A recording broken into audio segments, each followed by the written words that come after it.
नमस्कार, मेरा नाम है सत्सिंह और अभी मैं एमडीयू कैंपस में हूँ। जैसा कि हमको पता है कि अभी आने वाले कुछ दिनों में मॉडल कोड ऑफ कंडक्ट लागू हो जाएगा, तो उसी संदर्भ में हम रोहतक लोकसभा में क्या होगा उसके बात करने के लिए मेरे साथ दो सीनियर साथी हैं, रोहतक से ही हैं। पहले दीपक भारद्वाज जी हैं, सीनियर पत्रकार हैं, टीवी से कई सालों से जुड़े हुए हैं। दीपक जी, क्या लगता है रोहतक लोकसभा में क्या होगा? देखिए सत्सिंह, रोहतक लोकसभा में बड़ा इंटरेस्टिंग मैच होने वाला है और वो इंटरेस्टिंग मैच पिछली बार भी हुआ था। बहुत थोड़ा मार्जिन रहा था, हालांकि उससे पहले दीपेंद्र सिंह हुड्डा बहुत बड़े मार्जिन से जीतते थे। लेकिन 2019 के चुनाव में, क्योंकि 2016 का फैक्टर काम किया, 2016 में जो जाट आरक्षण को लेकर के पूरे हरियाणा प्रदेश में आगजनी की घटनाएं हुई, सड़कें जाम हुई, तो उसकी वजह से सामाजिक ताना बाना बिगड़ गया था और जाट वर्सेस नॉन जाट का फैक्टर बन गया था। और दीपेंद्र सिंह हुड्डा, क्योंकि 2005 में जब भूपेंद्र सिंह हुड्डा मुख्यमंत्री बने थे और 2009 का जो इलेक्शन हुआ, तो जाट वोट बैंक भूपेंद्र सिंह हुड्डा के साथ जुड़ गया था और कहीं ना कहीं इसी चीज़ का सेपरेशन 2019 के चुनाव में बीजेपी को उस चीज़ का फ़ायदा मिला और 2019 के चुनाव में भारतीय जनता पार्टी जीती। और कहीं ना कहीं कास्ट फैक्टर आज भी काम करता है और उसी को भुनाने का प्रयास किया जा रहा है। लेकिन दूसरी तरफ अब जो नई चीज़ निकल कर सामने आई है, नरेंद्र मोदी प्लस राम नाम।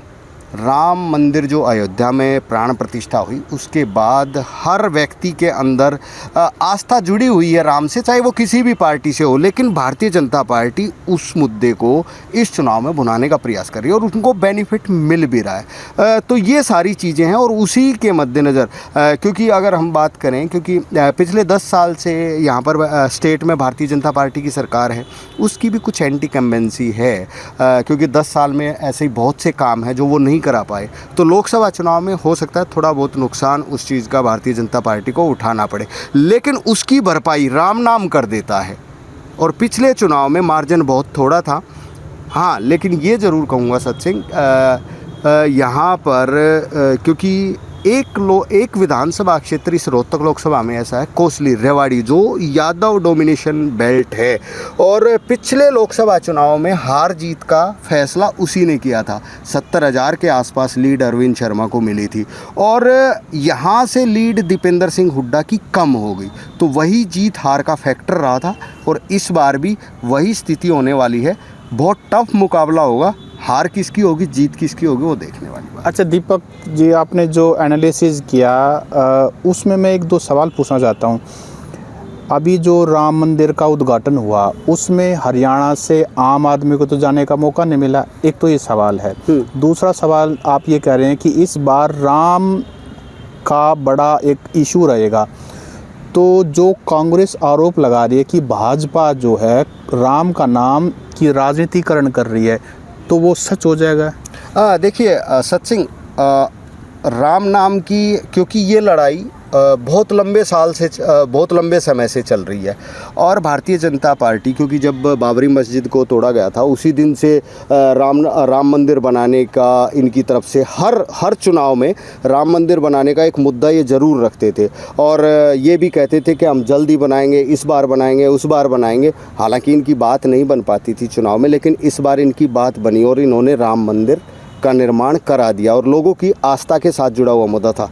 कांग्रेस से जो एक बड़ी गलती हुई है मेरे हिसाब से, आम जनता की तरफ से मैं कह रहा हूँ कि जो प्राण प्रतिष्ठा का कार्यक्रम था रामलला का, और उसमें जो कांग्रेस की तरफ से मना किया गया, वो मना करना भारतीय जनता पार्टी के लिए बहुत बड़ा प्लस पॉइंट है। आम लोगों के बीच वो एक मैसेज लेके जाना चाहते हैं कि कांग्रेस पार्टी को राम पसंद नहीं है, इस वजह से वो वहाँ नहीं गए। दीपक जी, इसमें मैं देखो, हम रोहतक लोकसभा की बात करें, दीपेंद्र सिंह हुड्डा जो कांग्रेस के कैंडिडेट होंगे, लगभग फाइनल है ये। दो ऐसे मुद्दे हैं जब राष्ट्र का मुद्दा, एक तो अनुच्छेद 370 और दूसरा ये रामवाड़ा। आपने देखा होगा सोशल मीडिया पर दीपेंद्र सिंह हुड्डा प्राण प्रतिष्ठा से पहले वहाँ डुबकी लगाते हैं, राम मंदिर को सपोर्ट करते हैं। अनुच्छेद 370 में भी वो पार्टी के स्टैंड से अलग जाके करते हैं, तो उनकी इमेज भी सॉफ्ट है। तो क्या उनको इसका फ़ायदा नहीं मिलेगा कि ठीक है, इनकी पार्टी तो तो राम के नाम पे कुछ और कह रही है, लेकिन ये पर्टिकुलर बंदा जो है ये तो सपोर्ट कर रहा है। हाँ देखिए सत्सिंग, बिल्कुल आप सही कह रही हैं कि दीपेंद्र हुड्डा की तरफ से 370 पे भी स्टैंड लिया गया था, और राम मंदिर के मामले में हालांकि पार्टी ने मना कर दिया, लेकिन वो फिर भी प्राण प्रतिष्ठा से पहले वहाँ पर जा करके डुबकी लगा के आए, वहाँ पे राम नाम के नारे लगाए, और यहाँ भी कार्यक्रमों में चाहे वो माछरोली की रैली वाली बात हो, वहाँ भी नारे लगे थे रामलला की जय हो। तो प्रयास है, लेकिन वो कहते हैं ना पेटेंट, तो नहीं राम का फायदा सिर्फ बीजेपी को क्यों मिल रहा है? देखिए होना ये चाहिए सत्सिंग, पेटेंट वाली बात है, क्योंकि राम मंदिर बनाने का मुद्दा भारतीय जनता पार्टी काफी लंबे समय से उठा रही है जी, और उन्होंने ही राम मंदिर बना दिया। जिस समय राम मंदिर का ये मुद्दा उठा, उस समय जो अरविंद शर्मा थे वो कांग्रेस में थे, तो वो वही भाषा बोलते थे जो कांग्रेस वाले बोलते थे। आज वो बीजेपी में है तो उनको फ़ायदा तो मिलेगा, क्योंकि बीजेपी फ़ायदा उठा रही है। तो दीपेंद्र सिंह हुड्डा को फ़ायदा मिलता क्यों नहीं दिखाई दे रहा, जबकि वो सपोर्ट भी कर रहे हैं? इसका मतलब तो राजनीतिकरण वाली बात सच हो गई। जी बिल्कुल, राजनीतिकरण वाली बात बिल्कुल सही है सचिन, आप भी सीनियर जर्नलिस्ट हैं। जहाँ तक उस पार्टी में रह के उस पार्टी के खिलाफ होना, राजनीति में ये चलता है। जब दूसरी पार्टी में आप चले जाओगे तो आपका कपड़े वपड़े जुबान सब कुछ बदल जाएगी, फिर पिछली पार्टी से कोई लेना देना नहीं रहता।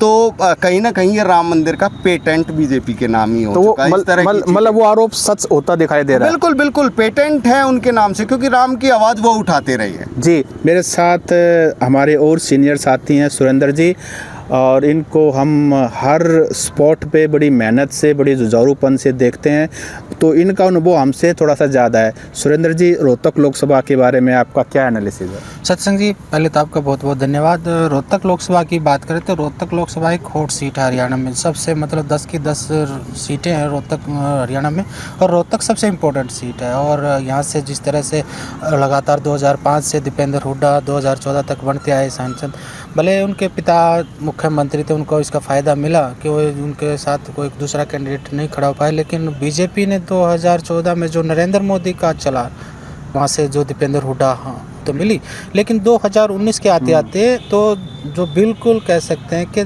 जो दीपेंद्र हुड्डा जो नॉन जाट और जाट का 2016 का जो हुआ था, उसको लेकर जो एक लोगों में माइंड में चला गया कि दीपेंद्र हुड्डा एक जाट कम्युनिटी आती है। और भूपेंद्र हुड्डा ने भी ये कहा था कि मैं सिर्फ मुख्यमंत्री बाद में हूँ, जाटों का नेता पहले हूँ। तो ये बात जो है आदमी जो लोग हैं यहाँ के वोटर हैं उनको दिमाग में बैठ गई, खासकर OBC या दूसरे जो नॉन जाट थे। इसका जो नुकसान उन्हें 2019 में उठाना पड़ा और वो चुनाव हार गए। और अरविंद शर्मा की काबिलियत से वो चुनाव नहीं आ रहे, बिल्कुल वो जो जाट नॉन जाट का जो जातीय समीकरण था उसकी वजह से आ रहे, और मोदी का फैक्टर था, मोदी के फैक्टर के कारण हुआ। अब अगर 2024 की बात करें तो अब बीजेपी बिल्कुल आश्वस्त है रोहतक लोकसभा सीट को लेकर के वो जीतेंगे। और दीपेंद्र हुड्डा को भी डर है, क्योंकि वो लगातार उनके फादर भी रहे हैं, लेकिन वो इस बार ये थोड़ा डर रहे हैं कि अगर इस बार मैं हार गया तो क्या होगा, क्योंकि हार तो चुके हैं। सुरेंद्र जी, मैं जो ये राम वाला इशू है, राम मंदिर वाला इशू है, तो उसमें जय श्री राम ये नारा है, जबकि हमारा हरियाणा का मानस था राम राम करनिया है। जो हमारा जनमानस का जो कोर है वो राम राम करनिया है। तो राम राम और जय श्री राम में फ़र्क है, अगर आप इसको थोड़ा आइडेंटिफाई करो। जब रामायण और महाभारत आने से पहले तो राम राम ही था, जय श्री राम तो महाभारत आने के बाद हमारी साइकी में घुसा है। और गांव का आदमी तो अभी राम राम का, तो वो कहता ईद की भी राम राम। तो आपको नहीं लगता कि राम राम जो वाले हैं, जो राम राम बोलने वाले हैं, वो जय श्री राम से प्रभावित होंगे? बिल्कुल, देखिए जय श्री राम तो बीजेपी का ही नारा है, और जो राम राम तो जब कोई भी किसान सुबह उठता है तो अपने बैल जोतता है खेत में तो चल ले राम का नाम, या तो राम नाम सबके राम नाम के बगैर आप राम राम भाई, तो इस तरह से बात ही होती है हर तरह से जो भी परिचित होता है। लेकिन बात करें तो यहाँ की रोहतक लोकसभा सीट की, तो रोहतक लोकसभा सीट की जो है यहाँ पर 9 विधानसभा आती है, लेकिन जो बात करें तो जो विकास कार्यों की, एक ही भी रहता है कि रोहतक में सबसे ज़्यादा विकास कर दिया, झज्जर में कम हुआ, फिर कौशली का अलग रह गया, तो इस वजह भी कौशली से उनको ज़्यादा वोटों से हार मिली थी। इस बार भी जो दीपेंद्र हुड्डा है वो सारा ध्यान अब लोगों को मनाने में लगे हुए हैं, लेकिन बीजेपी जो है वो बिल्कुल अपनी पकड़ मजबूत कर चुकी है। उन्होंने सबसे पहले अपने लोकसभा चुनाव कार्यालय खोल दिया। अरविंद शर्मा को अभी कह रहे हैं कि भाई उनको टिकट मिल सकता है, कुछ कह रहे हैं कि टिकट नहीं मिलेगा, क्योंकि जो नाराज़गी थी थोड़ी ही जो बीजेपी को लेकर, उन्होंने मुख्यमंत्री के बारे में बोल दिया या जो पूर्व सहकारिता मंत्री उनके बारे में कुछ बोला, तो कुछ नाराज़गी है। लेकिन अरविंद शर्मा जो अगर रोहतक लोकसभा का अगर को दीपेंद्र हुड्डा को टक्कर दे सकता है तो अरविंद शर्मा ही दे तो आप कह रहे हैं कि दीपेंद्र सिंह हुड्डा मनाने में लगे हुए हैं, तो उनसे लोग नाराज़ क्यों हैं? बिल्कुल, देखिए मनाने में इसलिए लगे हुए हैं क्योंकि वो जो नॉन जाट वोट था, वो जिस तरह 2016 में स्थिति बनी थी, वो उसको मैनेज करने के लगे हुए हैं। तो उसमें आप जाति विशेष को जिम्मेदार मानते हो? जाति विशेष की बात नहीं है, ये जो पार्टियों का जो राजनीतिकरण है वो उसको लेकर लोग बटे हुए हैं। हाँ, जो उसमें राजनीति है वही उसके कारण ऑब्वियसली जिन लोगों ने रास्ता बंद किया था, बहुत सारे लोगों के काम अटक गए थे और ये बात 1-2 दिन की नहीं, बहुत लंबा आंदोलन चला था। हालांकि वो आंदोलन तो 5 जातियाँ थी, उनके आरक्षण के लिए बात थी, पर उसको जाट आरक्षण के नाम से ही जाना जाता है। तो बिल्कुल वो 2016 का जो मामला है ना, वो आज तक लोग भूले नहीं है, आज भी बैठा हुआ है। जाट नॉन जाट का ही मतलब वो सच्चाई एक अलग है कि उसमें जो एफआईआर हुई वो मैक्सिमम जाति विशेष लोगों के खिलाफ ही हुई। 30 के करीब उसमें जो युवा मरे वो भी जाति विशेष के थे, लेकिन बदनाम भी वही हुए। जी बिल्कुल बिल्कुल, ये कह सकते हैं कि और राजनीति में घाटा भी होने को हुआ। राजनीतिक लोग राजनीति का फायदा उठा गए, जिनको नुकसान हो रहा था, क्योंकि मौतें भी हुई हैं भाई, एफआईआर भी हुई है, बदनामी भी हुई है, एक तरह से जल गया था पूरी तरह, बदनाम पूरा हुआ है। लेकिन जो अगर रोहतक लोकसभा सीट है तो दीपेंद्र हुड्डा के लिए थोड़ा ये मुश्किल रहेगा इस बार। जी जी। अच्छा दीपक जी, मैं एक चीज़ और जानना चाहूँगा, जब कभी भी हम कांग्रेस के नेताओं से बात करते हैं, हालांकि रिकॉर्ड पे तो ऑब्वियसली हर कोई नहीं बोलता, लेकिन इनको कहते हैं कि रोहतक लोकसभा की चिंता ही व्यक्त करते हैं। बाकी क्या 9 और भी तो लोकसभा हैं, क्या भूपेंद्र सिंह हुड्डा, दीपेंद्र सिंह हुड्डा के लिए बाकी लोकसभा की कोई अहमियत नहीं है?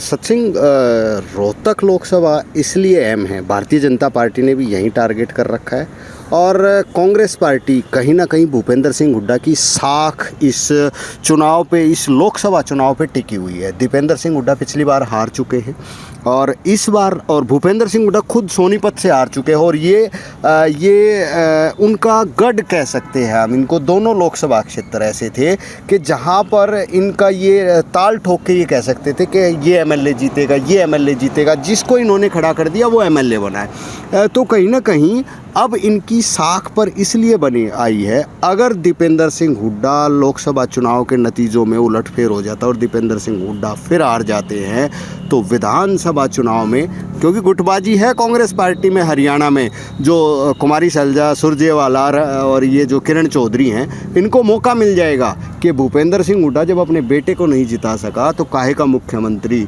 उसके कहने से क्यों विधानसभा की टिकटें दी जाए। तो कहीं ना कहीं भूपेंद्र सिंह हुड्डा की साख टिकी हुई है इस लोकसभा चुनाव के नतीजे पर। हाँ, एक राम मंदिर वाली जो बात रह गई थी, मैं एक चीज़ कहना चाहूँगा, बीजेपी का पेटेंट मैं इसलिए कह सकता हूँ, जिस तरीके से बीजेपी इसे बुनाने का प्रयास कर रही है। आपने देखा होगा जब प्राण प्रतिष्ठा की तारीख तय हुई उसके तुरंत बाद बीजेपी ने एक कैंपेन चलाया, इनके कार्यकर्ता घर घर जा करके पीले चावल दे के आम लोगों तक इन्होंने इनविटेशन दिया अयोध्या रामलला प्राण प्रतिष्ठा का। तो कहीं ना कहीं भारतीय जनता पार्टी भले ही चुनाव की कन्वेंसिंग ना कर रही हो, लेकिन हर घर तक पहुंच गई राम के नाम को लेकर के, और चुनाव में उस चीज़ का वो बेनिफिट जरूर लेंगे। जी बिल्कुल, कोई काम किया तो उसका फ़ायदा तो मिलना ही चाहिए, चाहे वो पार्टी कोई सी भी हो। सुरेंद्र जी, एक आखिरी बात, ये एक सवाल बस 30-30 सेकंड का, आपको नहीं लगता है कि जब मोदी की बात आती है, क्योंकि हम तो प्रेस कॉन्फ्रेंस आप भी अटेंड करते, तो हुड्डा साहब कहते हैं भाई मोदी मेरा दोस्त है, शाह मेरा दोस्त, अमित शाह मेरा दोस्त है, तो लोग भी समझते तो हैं कि भाई आप उनको दोस्ती कर रहे हो, विपक्ष का आप रोल जो निभाना चाहिए, जो धर्म निभाना चाहिए, वो आपको लगता है कि लोग उस बात को भी समझते हैं कि ये भी चाहते हैं कि रोहतक लोकसभा को छोड़ के बाकी आप साथ जिसका देना दे देना, लेकिन रोहतक में हमारा साथ दे देना? बिल्कुल, देखिए जो मोदी जी हैं वो रोहतक लोकसभा के लेकर ही नहीं, पूरे देश में जो उनका पूरा एक फैक्टर काम करेगा। लेकिन रोहतक लोकसभा की बात करें तो दीपेंद्र हुड्डा तो जो इस बार पूरी नज़र रहेगी, जैसे दीपक ने कहा कि अगर दीपेंद्र हुड्डा यहाँ से हार जाते हैं तो पूरा फैक्टर जाएगा पूरे हरियाणा की उस 10 की जिसमें, और उसकी जो राजनीतिक तय कर जाएगी भूपेंद्र हुड्डा को लेकर। तो बात यही है कि दीपेंद्र हुड्डा के लिए आसान नहीं है इस बार। जी अच्छा दीपक जी, बस लास्ट सवाल आपसे, फिर हम इसको वाइंड अप करेंगे। कांग्रेस ने 2019 में भी एक चलाने, उनको जब ये पता लग गया कि मोदी की लहर है तो उन्होंने एक नारा लगाने की कोशिश करी कि ऊपर नरेंद्र नीचे भूपेंद्र, ये नारा चलाने की कोशिश की विधानसभा में भी और लोकसभा में भी दीपेंद्र हुड्डा के संदर्भ में। तो आपको क्या लगता है इस तरह के नारे कोई कुछ काम करेंगे? देखिए, लगता नहीं है, क्योंकि पिछली बार भी इसी तरीके का नारा लगा था। और जहाँ तक आप कह रहे थे कि दोनों दोस्त हैं, दोस्त तो वो 2019 के चुनाव से पहले भी थे, फिर भी 2019 में दीपेंद्र को यहाँ से लोगों ने हरा दिया, शायद उस तरफ बात नहीं बन पाई। तो मुद्दों की ये ज़रूर कह सकते हैं, कुछ बेनिफिट उठाने के लिए कुछ मुद्दे ज़रूर चलाने पड़ते हैं, लेकिन भूपेंद्र सिंह हुड्डा के लिए, दीपेंद्र सिंह हुड्डा के लिए सबसे बड़ी दिक्कत जो आई हुई है वो किरण चौधरी, रणदीप सुरजेवाला और कुमारी शैलजा, ये बहुत बड़ी चुनौती उनके सामने है। वो अपने क्षेत्र में तो बेटर परफॉर्मेंस दे पाएंगे, लेकिन बाहर के क्षेत्र में इतनी बेटर परफॉर्मेंस नहीं दे पाएंगे। और वो लोग भी जिस तरह की गुटबाजी है, आपको भी पता है, चाहे भले ही ये कहे जाएं कि हमारे बीच सब कुछ ठीक है, वो भी अंदर खाते कोशिश करेंगे दीपेंद्र हार जाए, भूपेंद्र सिंह हुड्डा की साख जो है वो डाउन जाए, वो आगे मुख्यमंत्री पद का दावा ना कर सके, उनके कहने से टिकट ना मिले। तो कह सकते हैं इनकी आपसी लड़ाई पर शायद मोदी का चेहरा भारी रह जाएगा। जी बात और ऐड करना चाहूँगा, जो दोस्ती की बात करें, राजनीतिक में दोस्ती यारी सब चलती रहती है, ये तो लोग दिखावा है नहीं, लेकिन जो ईडी का मामला है, जो सीबीआई का मामला है, इस वजह से वो भूपेंद्र हुड्डा नहीं बोल पा रहे हैं। हाँ, नहीं, कोई ना कोई तो मजबूरी रही होगी, तो दोस्ती है जी। तो हमने 2 सीनियर साथियों से रोहतक लोकसभा के बारे में बातचीत की और बड़ा डिटेल्ड और बड़ा निडर होकर उन्होंने इसके बारे में हमें बताया। तो इसी तरह से हम और भी लोकसभा चुनाव की बात करते रहेंगे। अभी के लिए इतना ही, धन्यवाद।